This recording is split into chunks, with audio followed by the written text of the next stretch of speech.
废话不多说，来看今天的影片。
爷爷，你手不冷吗？这个手打住。你是的孩子，你学里的。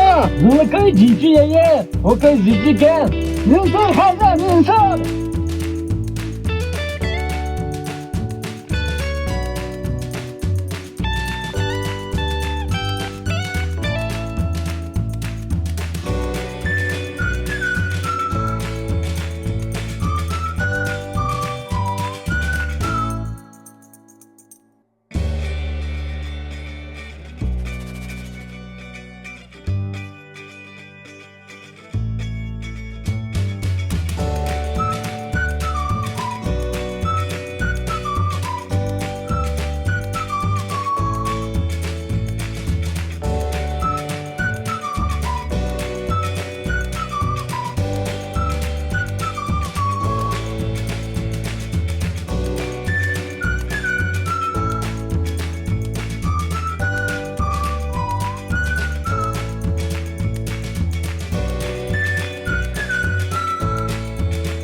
今天嘛，你们在这里休息。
来，爷爷，你先吃一会儿。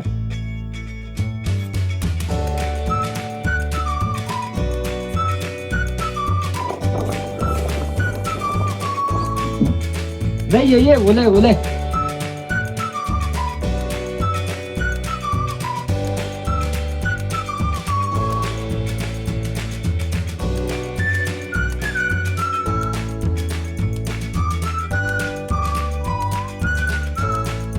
哎，大爷，新年快乐！你在干啥？我在家里呢。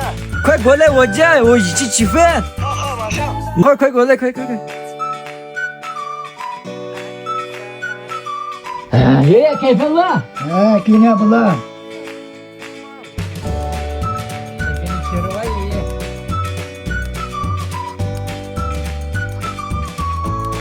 来，爷爷，先吃吧。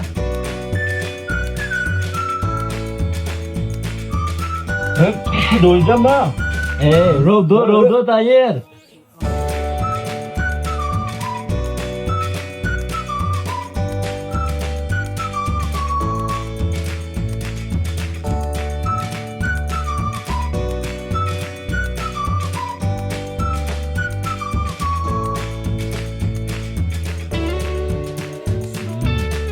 这个没有不多，爷爷，吃多一点。好孩子。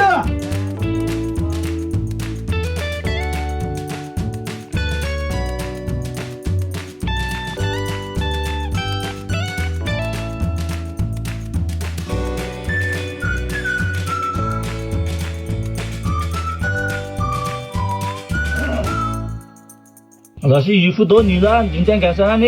今天给你捡了个物，你咋不来？吃饭的时候嘛来。我为啥知道你今天干活？一会儿干活时候叫我一定帮你。我知道你啥时候来，啥时候不来。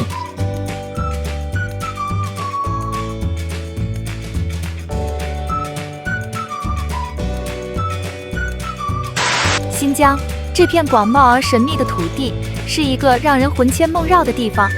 这里的天辽地阔，像一幅永远画不完的山水画卷。无论是连绵起伏的天山，还是浩瀚无边的戈壁沙漠，新疆的每一寸土地都散发着让人震撼的自然之美。开车穿行在新疆的公路上，你会感受到一种时间与空间交错的奇妙，仿佛路的尽头永远不可抵达，而眼前的景色总是在不断超越想象。然而，在这片美丽的土地上，有一些经历深深刻进了我的记忆，让我无法忘怀。那是一次普通的旅程，路上我遇到了一位搭便车的维吾尔族女性。她坐上车后，整个人显得很沉默，只是偶尔看向窗外。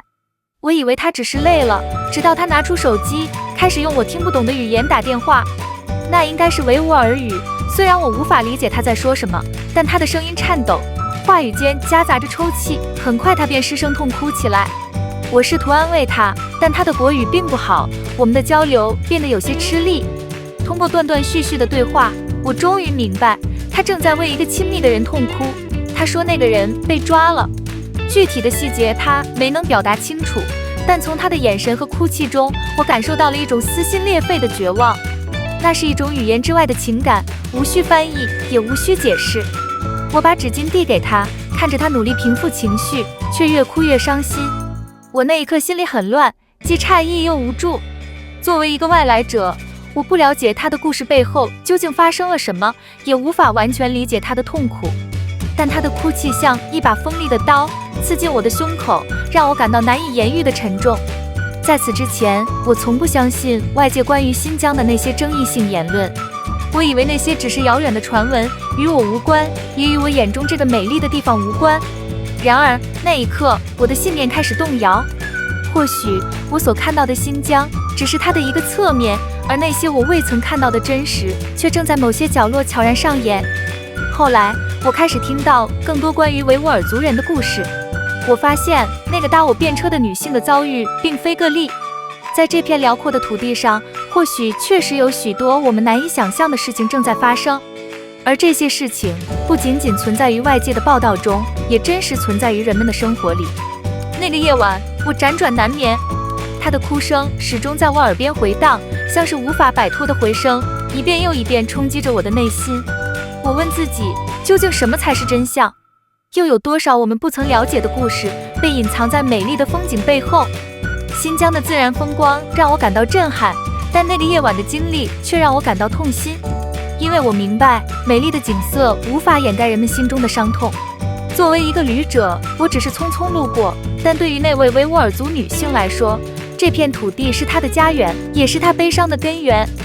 或许你会对我的讲述感到怀疑，觉得这些只是我个人的片面经历，但如果你愿意，我希望你能亲自走一趟，用自己的眼睛去看，用自己的耳朵去听。或许只有亲身感受，你才能理解这片土地上的复杂与真实。新疆是一个充满矛盾的地方，它有无与伦比的壮丽，也有深藏其中的沉重。美丽与苦难并存，这种张力让人既向往又心痛。如果说有什么是我想告诉你的，那就是这个世界远比我们想象的复杂，而我们每个人都需要更深的理解和更多的共情。